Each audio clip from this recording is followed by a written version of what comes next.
How many did you lose? 190. 190 cows. You tell me nothing's wrong here. That's chemicals, I'm telling you. I'm seeing documents. I don't understand. They're hiding something. That chemical. What if you drank it? Drank it? It's like saying, what if I swallowed a tire? হলিউডের dark water মুভিটি একটি সত্য ঘটনা অবলম্বনে নির্মিত cinema. মুভিটিতে আমেরিকার ইতিহাসের একটি অন্যতম ভয়াবহ কেমিক্যালের চিত্র তুলে ধরা হয়েছে। কেমিক্যালটির নাম হলো পলি অ্যান্ড পারফ্লুরোঅ্যালকাইল সাবস্টেন্স বা পিফাস। পিফাসের ব্যবহার দৈনন্দিন জীবনে শুরু হয়েছিল মূলত টেফলন ননস্টিক প্যানের মাধ্যমে। oil or butter when they cook so that things don't stick to the pan. But I use polytetrafluoroethylene. Some sports call it non-stick for short. Now that's cooking. এটি একটি চেইন অফ কেমিক্যাল যা যে কোনো প্রোডাক্টকে water, Greece এবং Steyn resistance করে।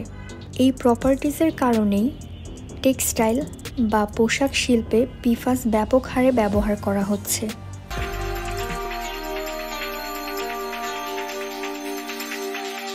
A new study finds that nearly half of the nation's drinking water contains potentially harmful forever chemicals. The substances have been linked to several serious health problems, including some cancers. PFAS কম্পাউন্ডে carbon এবং ফ্লোরিনের অত্যাধিক strong বন্ডের কারণে কখনোই ভেঙে যায় না। এটি আমাদের শরীরে এবং পরিবেশে স্থায়ীভাবে থেকে যায়, তাই একে ফরএভার কেমিক্যালস বলা হয়। এখন ভাবার বিষয়, বাংলাদেশে পিফাসের সিচুয়েশনটা কি? বাংলাদেশ টেক্সটাইল ইন্ডাস্ট্রির অত্যন্ত গুরুত্বপূর্ণ একটি হাবে পরিণত হয়েছে গ্লোবালি। বাংলাদেশের অবস্থান পোশাক শিল্পে দ্বিতীয়। এদেশে 4000-এরও বেশি টেক্সটাইল ইন্ডাস্ট্রি রয়েছে এবং এই ইন্ডাস্ট্রিগুলোতে অজান্তেই পিফাসের মতো ভয়াবহ কেমিক্যাল ইউজ করা হচ্ছে। এই কেমিক্যালসগুলো ইন্ডাস্ট্রি থেকে ওয়েস্ট ওয়াটার ডিসচার্জের মাধ্যমে নদী, নালা, খাল, বিলে ছড়িয়ে পড়ছে, যা আমাদের স্বাস্থ্য এবং পরিবেশের জন্য হুমকি স্বরূপ। Environment and social development organisation ESDO এবং আইপেন যৌথভাবে বাংলাদেশে পিফাসের উপর একটি স্টাডি কন্ডাক্ট করে। 8টি লোকেশন থেকে টোটাল 31টি স্যাম্পল কালেক্ট করে ওয়াটার টেস্টিং কিটের মাধ্যমে সাইক্লোপিওরে পিফাস টেস্ট করা হয়েছে।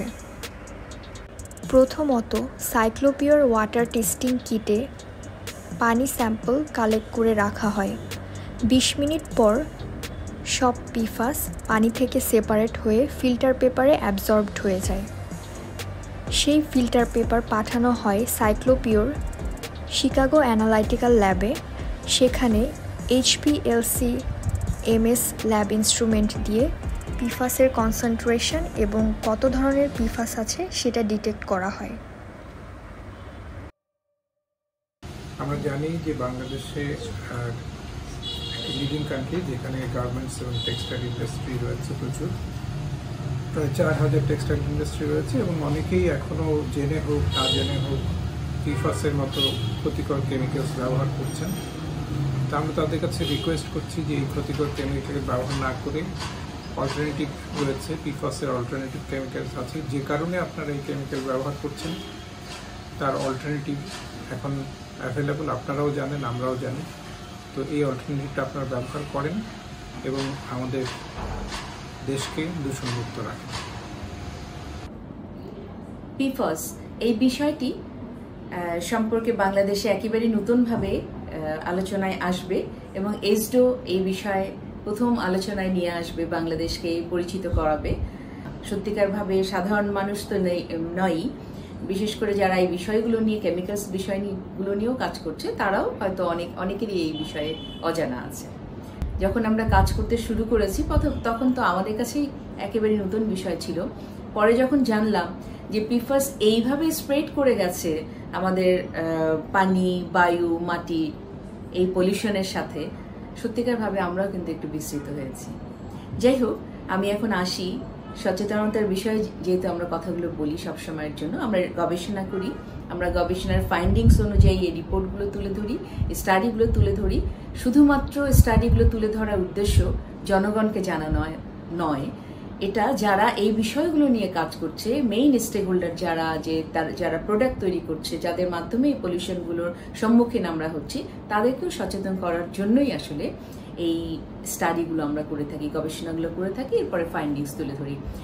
যে পিফাস শুধুমাত্র পরিবেশ দূষণ নয়, এটা স্বাস্থ্যগত অনেক বড় হুমকির সম্মুখীন করে ফেলছে আমাদের। বলা যায় যে আমরা যারা আছি নাগরিক, তারাই শুধু না, আমাদের নিউ প্রজন্ম যারা আসছে, যারা এখনো দুনিয়াতে মুখ দেখেনি, তাদের কথাও আমি বলবো যে মায়ের মাধ্যমেও, ফিটাসেও কিন্তু আমাদের এই পিফাসের কেমিক্যালসের মাধ্যমে এক্সপোজারের শিকার হচ্ছে।